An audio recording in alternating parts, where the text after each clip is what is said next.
देखिए, ये जो भारत भूमि है जी ये एक आध्यात्मिक, धार्मिक, सांस्कृतिक भूमि है। और इस भारत भूमि के अंदर आज हमारा धर्म जो है, सत्य सनातन धर्म जिसको हम कहते हैं, जी ये यथार्थ में एक सत्य है, प्राचीन है जी और अनादि।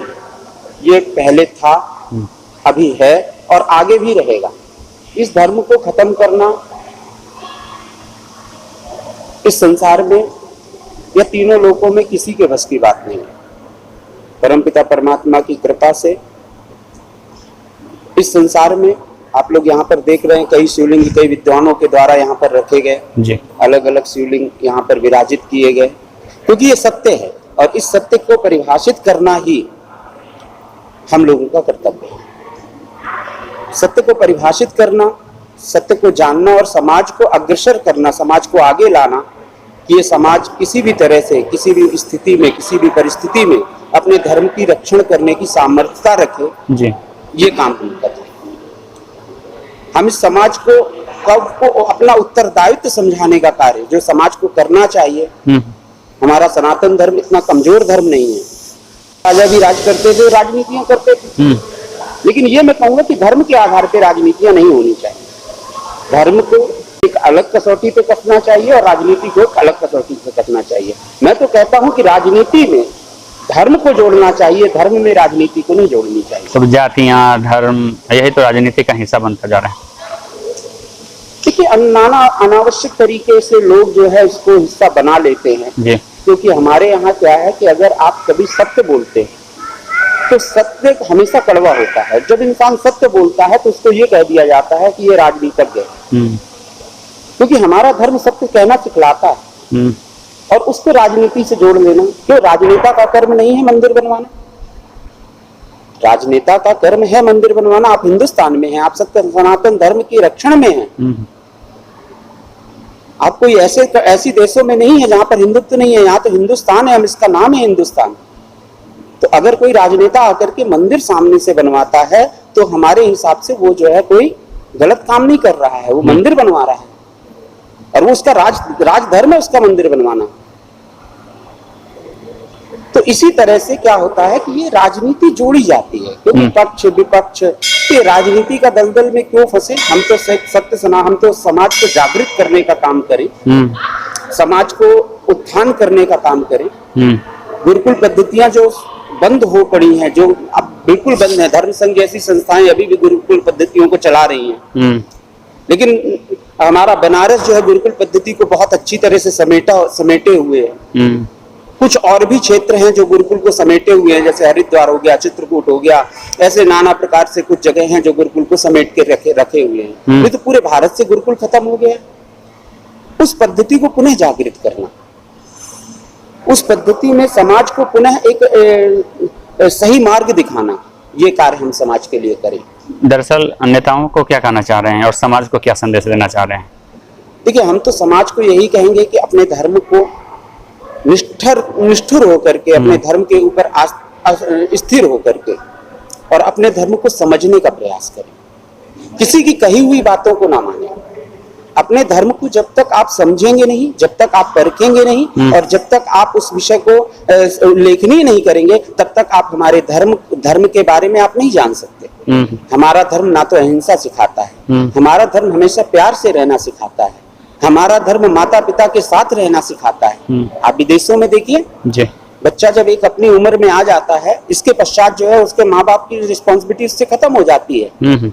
और हमारी संस्कृति में देखिए, तो हम ऐसी संस्कृतियों को ना अपनाएं। मैं समाज से यही कहूंगा कि हम सनातनियों को ऐसा बनना पड़े कि हमें वृद्धाश्रम खोलने की जरूरत ना पड़े। धर्म की रक्षा करिए, अपने माता पिता का रक्षण कीजिए, उनका संरक्षण कीजिए, समाज का संरक्षण कीजिए। क्या परिचय हुआ आपका? मेरा नाम श्रीकांत द्विवेदी जी। और मैं ट्राइडेंट सेवा समिति ट्रस्ट नोएडा का महामंत्री जी। और यहाँ भी नाना प्रकार की संस्थाओं से ट्राइडेंट के माध्यम से ही काशी विद्युत परिषद वगैरह में और भी अन्य जगह पर इस समाज के लिए हम लोग कार्य करने का दर्शन करते हैं। और हमारी जो ट्राइडेंट सेवा समिति है जी वो लाखों मंदिरों के उद्धार का बीड़ा अपने सर पे ले रखी और संभवतः जो है 2004 से ये संस्था इस कार्य को कर रही है और असंख्य मंदिरों का निर्माण, उनका संरक्षण, उनकी व्यवस्थाओं पर अपना सहयोग कर रही है। और ये मुमकिन तभी है जब समाज हमारा साथ देता है, धर्म हमारा साथ देता है और इसके पश्चात ही हम इस कार्य को करते हैं। और परमात्मा की कृपा ऐसी ही बनी रही तो हमारा जो है पूरे भारत के अंदर लगभग मंदिरों का संरक्षण और उनकी व्यवस्थाओं को सुचारू रूप से करना ही हमारा लक्ष्य है। इसकी शुरुआत कहाँ से की गई है? इसकी शुरुआत सबसे पहला हमारा कार्य बिहार में हुआ था जी। और वहाँ एक गांव में छोटे से मंदिर से हमने एक वहाँ पे सोलर प्लांट दिया था, सोलर लगाया था जी। उसके बाद हमारे जो अध्यक्ष हैं रमन त्रिपाठी जी, उनको लगा कि जब उन्होंने गांव की दुर्दशाएं देखी, गांव में छोटे छोटे मंदिर जहाँ पे ना तो बिजली की व्यवस्था है, ना पानी की व्यवस्था है, ना उन मंदिरों का सही ढंग से संरक्षण हो पा रहा है, तब उन्होंने अपने बिहार से ही इस कार्य को प्रारंभ किया गया।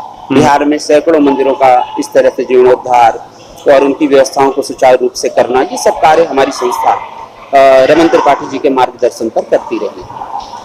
इसके पश्चात जब हम थोड़ा सा और आगे आए तो इसके बाद हमने बनारस में कई जगहों पर धर्म संघ है, काल भैरव है, आपका विद्युत परिषद इत्यादि जैसी संस्थाएं हैं, वहाँ पे भी हमने अपनी सेवा प्रदान की जी। और हमें लोगों का आशीर्वाद भी मिलता रहा और हम इस कार्य को आगे करते रहे। इसके पश्चात हम लोगों ने कुरुक्षेत्र के लगभग जितने भी मंदिर हैं वहाँ पर हम लोगों ने सभी मंदिरों पर, वहाँ के लोगों की समस्याएं थी कि बिजली हमारे यहाँ बहुत ज्यादा, बिल बहुत ज्यादा आता है, तो हमने वहाँ पे उनको बैटरी के साथ में सोलर प्लांट दिया। और इसी तरह से राजस्थान, मध्य प्रदेश और अपना हिमाचल, तो ऐसी जगहों पर अभी हमारे कार्य निरंतर चल रहे हैं, बहुत सारे कार्य चल रहे हैं। परमात्मा की कृपा से ये सब होते रहेंगे और ऐसे ही हमें अन्य लोगों का सहयोग मिलता रहे और प्रेम मिलता रहे, तो ये कार्य चलता रहेगा। धर्म के लिए संसार है और संसार के लिए धर्म है, तो धर्म और संसार जब एक साथ चलेंगे तभी मेरा भारत बन सकता है, और जब तक धर्म और संसार एक साथ नहीं चलेंगे तब तक मेरा भारत नहीं बन सकता। तो मैं सभी भारतवासियों से निवेदन भी करूंगा जी कि धर्म और संसार को साथ में चलाने का प्रयत्न करें। जब धर्म और संसार साथ में चलेंगे तो हम सच्चे भारतीय होंगे और सच्चे हिंदुस्तानी होंगे।